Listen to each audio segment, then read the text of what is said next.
Communiqué de presse.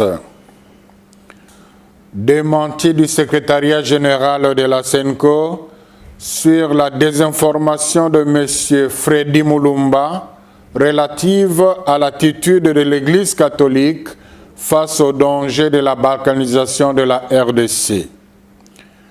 Le secrétariat général de la SENCO a suivi avec indignation les propos du journaliste Freddy Mulumba, analyste politique et ancien DG de la RTNC, dans son interview à Africa Flash, ce jeudi 14 novembre 2024, publié dans YouTube, accusant l'Église catholique de jouer le jeu des étrangers qu'il appelle à d'autres occasions les impérialistes, en demeurant silencieuse face à la menace de la balkanisation de notre pays. Je le cite. L'Église catholique ne parle pas de la balkanisation. Ils sont ailleurs. Tout le temps, c'est critiquer Félix Tshisekedi, attaquer le pouvoir. Propos à peine croyables de la part d'un scientifique de son rang, s'il faut considérer son diplôme. Et ce n'est pas la première fois qu'il fait de telles déclarations. Considérant l'audition dont jouit ce journaliste perçu comme un des spécialistes de l'insécurité à l'est du pays, la SENCO ne peut pas laisser les milliers de compatriotes consommer cette désinformation alors que la vérité est à la portée de tout le monde. C'est ce que nous voulons démontrer maintenant. Comment reprocher à l'Église catholique de ne pas dénoncer le danger de la balkanisation alors qu'il n'y a pas une Église qui a fait autant qu'elle au niveau national et international pour dénoncer cela? Les preuves sont nombreuses. Nous nous limiterons aux faits les plus significatifs. Tenez, tout Congolais qui a plus de 25 ans ayant une bonne mémoire se souviendra que le 1er août 2012, la SENCO a organisé une marche contre la balkanisation de notre pays.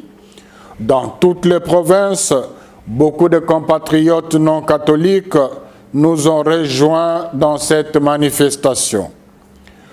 Le 19 septembre 2012, en pleine guerre opposant le FARDC et le M23, une délégation de 5 évêques de la SENCO, accompagnée du premier secrétaire général adjoint, a fait le déplacement de Rutshuru, quartier général de la rébellion, avec un message fort de la SENCO, lu dans l'église devant le chef rebelle, M. Sultani Makenga, sous les applaudissements continuels de la population.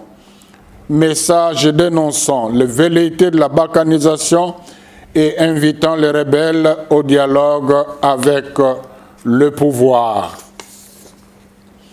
Le 23 juillet 2019, le président sortant de la SENCO, son Excellence Monseigneur Marcel Outembi, accompagné du secrétaire général de la SENCO, a rencontré le président ougandais, M.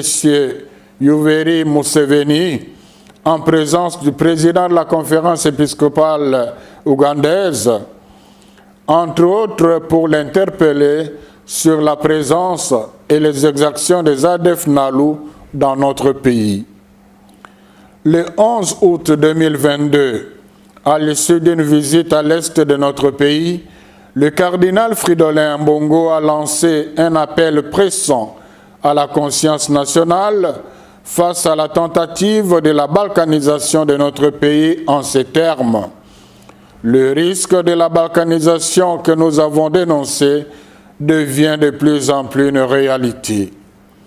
Beaucoup d'autres évêques, dont Monseigneur Uringi, évêque de Bunia, cité dans l'interview susmentionnée, ont souvent aussi dénoncé le danger de la balkanisation dans leur diocèse. Malheureusement, en citant ces derniers, M. Freddy Mulumba fait croire que c'est un cas isolé qui n'est pas suivi par l'Église catholique. Le 9 novembre 2022, les évêques membres de la SENCO ont sorti un message pathétique intitulé « L'heure est grave, le pays est en danger », dans lequel ils dénonçaient, entre autres, l'indifférence de la communauté internationale par rapport aux velléités du Rwanda, cité explicitement comme agresseur, ce qui, selon les évêques, frise une complicité de cette communauté. Le 4 décembre 2022, la SENCO a organisé pour la deuxième fois au niveau national une marche pour dénoncer la guerre à l'Est et dire non à la balkanisation. On retrouve la même dénonciation dans plusieurs autres messages de la SENCO dont notre brave journaliste ne se souvient malheureusement pas.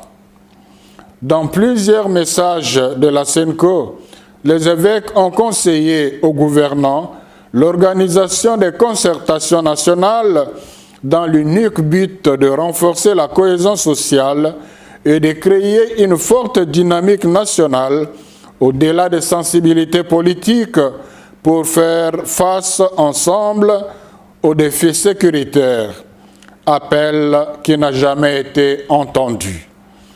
Au niveau international, la SENCO a organisé plusieurs missions de plaidoyer, entre autres au niveau de l'Union européenne et des États-Unis, parfois avec le concours du gouvernement, parfois accompagné de l'ECC, pour dénoncer l'agression rwandaise et les dangers de la balkanisation. Le secrétariat général de la SENCO espère qu'avec ces informations vérifiables, M. Freddy Mulumba et tous ceux qui penseraient comme lui, s'ils sont de bonne foi, reconnaîtront qu'ils se sont trompés dans leur jugement. La SENCO joue un rôle d'avant-plan dans la dénonciation du danger de la balkanisation de notre pays. Aussi, ce n'est pas juste d'attribuer à la SENCO la vocation d'attaquer le pouvoir, oubliant tout ce que l'Église catholique fait pour améliorer les conditions de vie des Congolais et sa contribution à l'édification de la paix.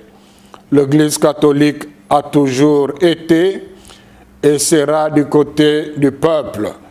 Elle ne se taira jamais tant que le peuple congolais ne vivra pas dignement. Que par l'intercession de la Vierge Marie, Notre-Dame du Congo, Dieu bénisse la RDC, ses dirigeants et son peuple. Je vous remercie.